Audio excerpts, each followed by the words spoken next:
jal ke do la era raje ye je ring ma dong ni kana ngai ki de kana so jen chu da mi chi ke na mo la mun pa lo lu ngi la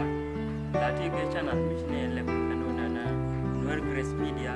and Youth Development so milat kon ke bul gole ci ke Nuer Grace Media lo la mi ne way ko ne la ke to Nuer te chen dong ne to ko way da bel lo men di lo ko ne yo ne way ko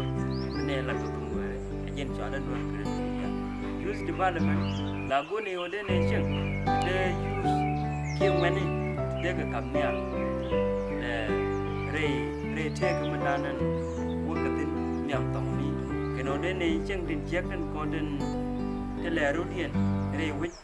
ka kambele gwama ke re wi ni kon den de pin tong ni so go ne o de ne ka chen de ben te ne dial bo ti ke re dien ke de ke na do so go ro ba ke yiglan chen de ben ka ken kon ke jen gan bo let ka mo so go ro ba ke yigre sap chen ke o mulan wari kan lat ke jamo ke mu ne de wan ci kan ko le le ke tuer ne de wan ci ko te le ko kwal fan ci ko mite miran ke chat bazan ko kom menu o ci na ko lel ke mat ke wala la jor ke from adole do ne ci kan ci na tu wana lo ci kan ke ya menu lan war bo kun kan bi ci gan kun bi ke ta mi dan thế mình chơi experience này đi quân na này chứ quân này chứ chơi cái là của mình kia mới lô để làm được tiền để chơi tiền luôn cái chứ đi chơi cái căn đó quân yêu bên này cái lát và quân nhâm đóng bên này kia này à quanh quân này muốn đến nằm cái giống muốn chơi người muốn chơi cái lát cái giống muốn là business này muốn là cái này chơi cái giống chỉ cái chơi experience chơi business chơi on và chơi cái này đó có thể guru dia kerja sabla business lah chơi cái đi lat bo musina lat ke jamo mo fe na lado so de chire ken to bone bone kala ko pike do dien chit ke meja ke mena ala ye ku kurso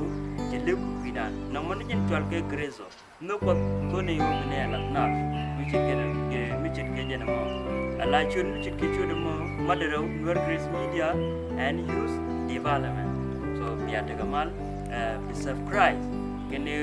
mi subscribe wo bijinte la ne kala ni chang bijin ko kule la jek